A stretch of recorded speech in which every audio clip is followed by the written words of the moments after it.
तो जब से कोरोना शुरू हुआ तब से आप नेजल वैक्सीन सुन रहे होंगे। आखिर ये नेजल वैक्सीन क्या है, चलिए जानते हैं, आपको बताते हैं इसके बारे में विशेषता, भारत का वैक्सीन पावर और अभी तक कितने नेजल वैक्सीन नजर डाली है।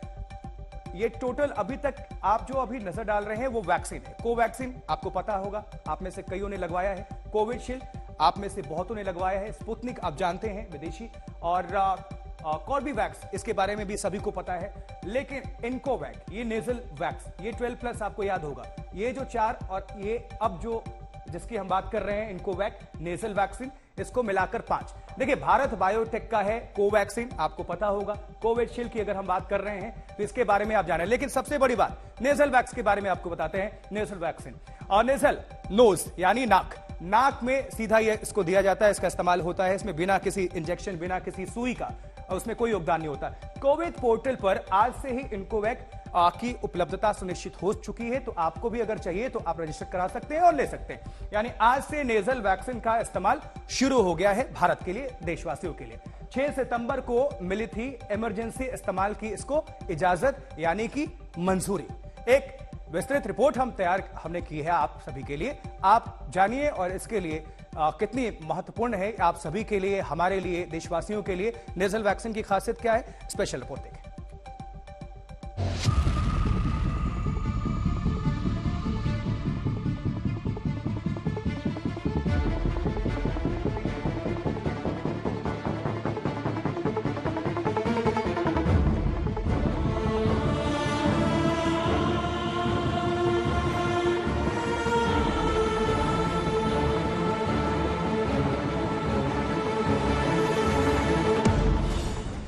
कोरोना ने जैसी तबाही मचाई, उसे देखकर यही लगता है कि अगर वैक्सीन ना होती तो क्या होता। अगर युद्ध स्तर पर वैक्सीनेशन कार्यक्रम नहीं चलाया जाता तो क्या होता। क्या होता अगर हमारे वैज्ञानिकों ने कोरोना के खिलाफ सबसे बड़े हथियार को ताकत नहीं दी होती। क्या होता अगर हमारी सरकार ने वैक्सीनेशन की मुहिम नहीं चलाई होती। कोरोना काल में भारत ने जितनी वैक्सीन डोज अपने नागरिकों को लगाई और मुफ्त में लगाई, वो जो वैक्सीन डोज है ना, उसकी अगर मैं संख्या का हिसाब लगाऊं तो अमेरिका और यूरोपियन यूनियन, उन दोनों की कुल आबादी जो है उससे 2.5 गुना ज्यादा डोज हमने हिंदुस्तान में लगाए। सरकार ने समयबद्ध तरीके से वैक्सीनेशन कार्यक्रम चलाया, जिसका बेहतर नतीजा दिखा। ज्यादातर लोगों तक वैक्सीन पहुंच गई। भारत में कोरोना वैक्सीन के 220 करोड़ डोज लग चुके हैं। 102 करोड़ लोगों ने पहली डोज ली है, जबकि 95 करोड़ लोगों ने दूसरी डोज।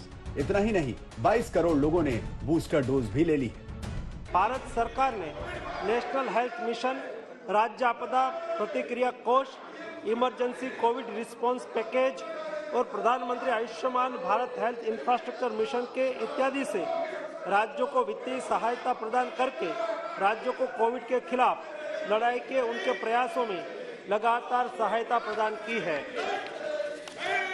केंद्र सरकार और राज्य सरकार ने साथ मिलकर 220.2 यानी कि 220 करोड़ कोविड वैक्सीन के टीके लगाकर कीर्तिमान स्थापित किया है। भारत में कोरोना के खिलाफ युद्ध के लिए वैक्सीन को मंजूरी मिली, लेकिन सबसे ज्यादा लोगों को कोविशील्ड और कोवैक्सीन लगाई गई। आइए देखते हैं कि देश में कौन कौन सी वैक्सीन कोरोना के खिलाफ हथियार बनी। भारत बायोटेक की कोवैक्सीन, सीरम इंस्टीट्यूट की कोविशील्ड, बायोलॉजिकल ई लिमिटेड की कोर्बावैक्स, रूस से आयातित स्पुतनिक वी। कोरोना के खिलाफ हिंदुस्तान की लड़ाई में वैक्सीन ने कमाल कर दिया। ऐसा कमाल कि चीन भी पीछे छूट गया। जानकारों की माने तो वैक्सीन के लिए चीन और भारत ने एक ही तकनीक का इस्तेमाल किया, लेकिन चीन से कहीं ना कहीं चूक हो गई। और जो कंपेयर किया था कि जो जिनको नेचुरल इन्फेक्शन हो गया वो वैक्सीन नहीं भी लिए हैं, या जिनको इन्फेक्शन हो गया वैक्सीन लिए, ऑलमोस्ट प्रोटेक्शन लेवल सेम था।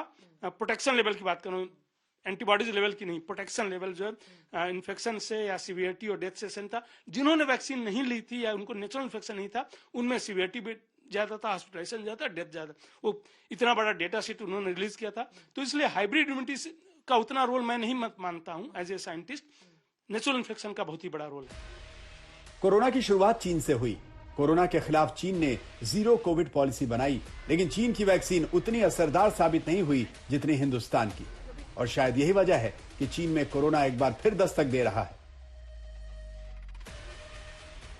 मेरा मानना है कि चाइना की सिचुएशन और भारत की सिचुएशन बहुत भिन्न है। चाइना ने शुरू से जीरो कोविड पॉलिसी अपनाई थी और वो शुरू में ठीक रही, लेकिन उससे कुछ हद तक अब नुकसान हो रहा है।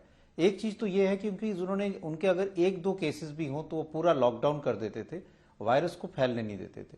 तो उनकी कम्युनिटी में, आम आदमी में कोई नेचुरल इम्यूनिटी नहीं है, वायरस फैला नहीं है, लोगों को आम इम्यूनिटी नहीं हुई है।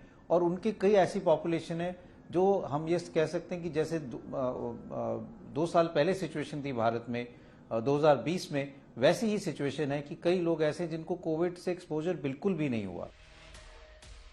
भारत में कोरोना की रफ्तार करीब करीब थम चुकी है। इसका पूरा श्रेय वैक्सीन को जाता है। वैक्सीन ने ऐसा सुरक्षा कवच तैयार किया कि कोरोना का दम निकल गया। दिल्ली से मिलन शर्मा के साथ आज तक ब्यूरो।